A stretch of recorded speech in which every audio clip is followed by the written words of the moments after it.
Hi everyone, welcome to Anglovers. ഇന്ന് നമ്മൾ ഈ ആഴ്ചയിലത്തെ എക്സാം റിവ്യൂ ആണ് ചെയ്യാൻ പോകുന്നത്. IELTS റൈറ്റിംഗ് ടാസ്ക് 2 ക്വസ്റ്റ്യൻ്റെ റിവ്യൂ.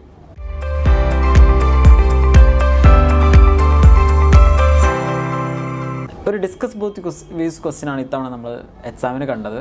ആൻഡ് യൂഷ്വലി ഒരു ഡിസ്കസ് ബോത്ത് വ്യൂസ് ക്വസ്റ്റ്യൻ എക്സാമിന് വരുവാണെങ്കിൽ അതൊരു എളുപ്പമായിട്ടുള്ള ക്വസ്റ്റ്യൻ ആണെന്നാണ് നമ്മൾ സാധാരണ വിചാരിക്കാറ്. അങ്ങനെയാണ് വരാറ്.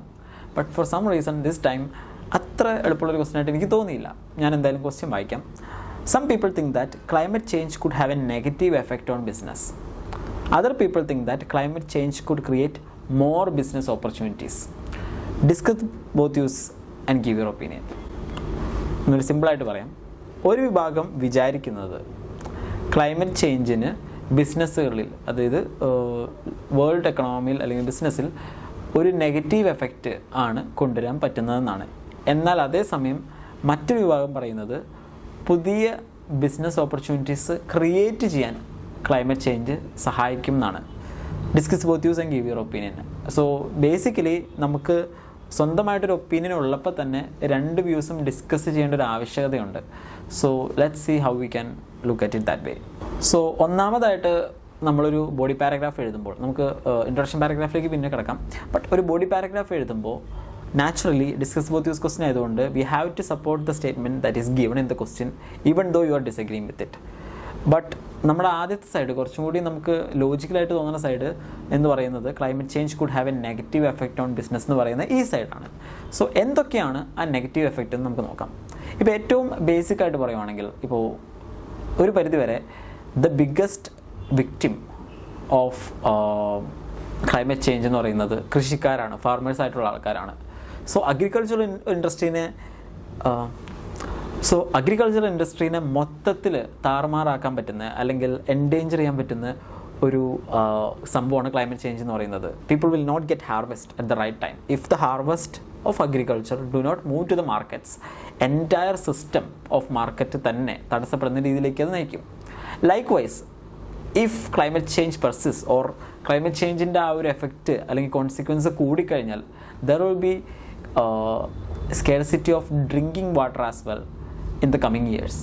So ഒരു കാരണവശാലും അഗ്രികൾച്ചർ ഇൻഡസ്ട്രിയുടെ എന്താ പറയുക ചാലഞ്ചസും സ്കേർസിറ്റി ഓഫ് വാട്ടറും വേൾഡ് ബിസിനസ്സിനെ സഹായിക്കുകയില്ല. അറ്റ് ദ സെയിം ടൈം പല ബിസിനസ്സുകളുടെയും എക്കോസിസ്റ്റത്തിനെ നശിപ്പിക്കാൻ അത് കാരണമായേക്കും. The one thing about world economy is that it's like a food chain. If something happens to one sector, it affects all sectors. So അതുകൊണ്ട് തന്നെ this is an example that you can use to substantiate your idea that climate change is bad for business. ഇനിയിപ്പോൾ കുറച്ചുകൂടി സിമ്പിളായിട്ടൊരു example പറയുവാണെങ്കിൽ, climate ചേഞ്ചിൻ്റെ result അല്ലായിരുന്നെങ്കിൽ പോലും 3 വർഷം മുമ്പ് COVID-19 വന്നപ്പോൾ all factories were shut down. Everyone had to stay at home. So അതുകൊണ്ട് എന്താ ഉണ്ടായേ, എക്സ്ട്രാ എക്സ്പെൻഡിച്ചർ കമ്പനിക്ക് വന്നു. People were not able to run their businesses and eventually എല്ലാത്തിനും കോസ്റ്റ് കൂടുകയും ചെയ്തു. So this is one such example. So climate change ആവട്ടെ ഏത് തരം sudden impact in the nature will adversely affect the business world എന്ന് നമുക്ക് പറയാം. ഈ ക്വസ്റ്റ്യൻ ടഫാണെന്ന് പറയാൻ കാരണം ഇതിൻ്റെ ലാറ്റർ സൈഡാണ്. അതായത് ക്ലൈമറ്റ് ചേഞ്ച് ഉണ്ടാക്കുന്ന ബിസിനസ് ഓപ്പർച്യൂണിറ്റീസിനെ പറ്റി നമുക്ക് സംസാരിക്കേണ്ടി വരും. ആൻഡ് ഒറ്റയടിക്ക് ആലോചിച്ച് കഴിഞ്ഞാൽ കിട്ടുന്ന ഒരു കാര്യമല്ല അത്. ഇപ്പോൾ ക്ലൈമറ്റ് ചേഞ്ച് ഉണ്ടാക്കുന്ന ബിസിനസ് ഓപ്പർച്യൂണിറ്റീസിനെ പറ്റി സംസാരിക്കുമ്പോൾ മറ്റൊരു കാര്യം പറയാം. ഫോർ എക്സാമ്പിൾ, ഏറ്റവും കൂടുതൽ online education and e-commerce explore ചെയ്ത വർഷങ്ങളെന്ന് പറയുന്നത് 2020 2021 അതിന് കാരണം എന്താണ്? COVID-19 ആണ്. People were not able to go out of their houses. So they had to adapt to e-learning even when they did not like E-learning.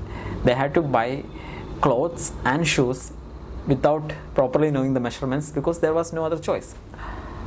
So likewise, climate change അന്ന് COVID-19 പോലെ തന്നെ ഇപ്പോൾ ക്ലൈമറ്റ് ചേഞ്ച് ഒരു rapid issue ആയിട്ട് വന്നു കഴിഞ്ഞാൽ ഇതുപോലുള്ള ബിസിനസ്സുകൾക്ക് advantage കിട്ടും എന്നുള്ള കാര്യത്തിൽ സംശയമില്ല. സിമ്പിളായിട്ട് പറയുവാണെങ്കിൽ, ഇഫ് കൺവീനിയൻസ് സ്റ്റോർസ്, അതായത് കൺവെൻഷണൽ ആയിട്ടുള്ള ഷോപ്പിംഗ് അല്ലെങ്കിൽ കൺവീനിയൻസ് സ്റ്റോർസൊക്കെ ഷട്ട് ഡൗൺ ചെയ്ത് കഴിഞ്ഞാൽ people will, because of climate change അല്ലെങ്കിൽ extreme weather conditions, people will definitely try e-learning and e-commerce once again. അല്ലെങ്കിൽ ഇപ്പോൾ I talked about scarcity of water കുറച്ച് മുമ്പ്, അല്ലെങ്കിൽ അഗ്രികൾച്ചറൽ പ്രൊഡക്ട്സിൻ്റെ ഇഷ്യൂസ്. സ്കേർസിറ്റി ഓഫ് വാട്ടർ ഒരു പ്രോബ്ലമായിട്ട് വരുമ്പോൾ അറ്റ് ദ സെയിം ടൈം ബിസിനസ്സുകൾക്ക് അവിടെ ഒരു ഓപ്പർച്യൂണിറ്റി ആയിട്ട് വാട്ടർ പ്യൂരിഫിക്കേഷൻ സിസ്റ്റത്തിൻ്റെ ഡിമാൻഡ് കൂടുന്നു എന്നുള്ള വസ്തുതയും കൂടിയുണ്ട്. ലൈക്ക് വൈസ് അഗ്രികൾച്ചർ ഫീൽഡിൽ ഫുഡ് പ്രൊഡക്ട്സിന് എന്തെങ്കിലും ഷോർട്ടേജ് വന്നു കഴിഞ്ഞാൽ ഓഫ് കോഴ്സ് അതിൻ്റെ ഓൾട്ടർനേറ്റീവ്സ് വേറെ ഏതെങ്കിലും രീതിയിൽ അതിൻ്റേതായ കമ്പനികൾ കണ്ടുപിടിക്കുന്നുള്ള കാര്യവും ഉറപ്പാണ്. So these are some business opportunities that we can list to defend your points as advantages of climate change or the opportunities of climate change എന്നുള്ള രീതിയിൽ. ഇനി ഈ ക്വസ്റ്റ്യൻ്റെ ഫസ്റ്റ് പാരഗ്രാഫ് നമുക്ക് എങ്ങനെയാണ് എഴുതുന്നത് നോക്കാം. So when it comes to general statement, we can write something like this. The impact of global warming and other attributes of climate change is more relevant to these days than ever. And ഇതിൻ്റെ paraphrasing നമുക്ക് ഇങ്ങനെ എഴുതാം. One particular perspective is that the presence of climate change accelerates adverse effects in the business world, while another opinion says that climate change opens new doors of business opportunities. So basically നമുക്ക് രണ്ട് സ്റ്റേറ്റ്മെൻറ്റിനെയും ഒരു one big sentence ആയിട്ട് inculcate ചെയ്യാൻ പറ്റി. That's a good thing. I mean, of course, examiners prefer complicated sentences. And finally, my statement അല്ലെങ്കിൽ thesis statement പറയുന്ന സമയമാണ്. As far as I am concerned, the former statement seems justifiable. ഞാൻ അതിൻ്റെ കൂടെ ഇപ്പോൾ കാര്യമായിട്ടൊന്നും എഴുതി ചേർക്കുന്നില്ല. നിങ്ങൾക്ക് വേണമെന്നുണ്ടെങ്കിൽ ആ ഫോർമൽ സ്റ്റേറ്റ്മെൻറ്റ് എന്തുകൊണ്ട് ജസ്റ്റിഫൈബിൾ ആയി എന്നുള്ള ഒരു സ്റ്റേറ്റ്മെൻറ്റും കൂടി അതിൻ്റെ കൂടെ തന്നെ എഴുതി ചേർക്കാവുന്നതാണ്. So this is the question that we had last week. And even though ഒറ്റ നോട്ടത്തിൽ കുറച്ച് ബുദ്ധിമുട്ടായിട്ട് തോന്നിയെങ്കിൽ പോലും while we discussed it and looked deep into it അത്ര ഇഷ്യൂ അല്ല എന്ന് തോന്നുന്നു. ആൻഡ് ലെറ്റ്സ് ഹോപ്പ് ഇനി എന്താ പറയുക ഡിസ്കസ് ബോത്ത് യൂസിൽ കുറച്ചുകൂടി എളുപ്പമുള്ള ക്വസ്റ്റ്യൻസ് നെക്സ്റ്റ് വീക്കിൽ വരുമെന്ന്. And I will see you next week.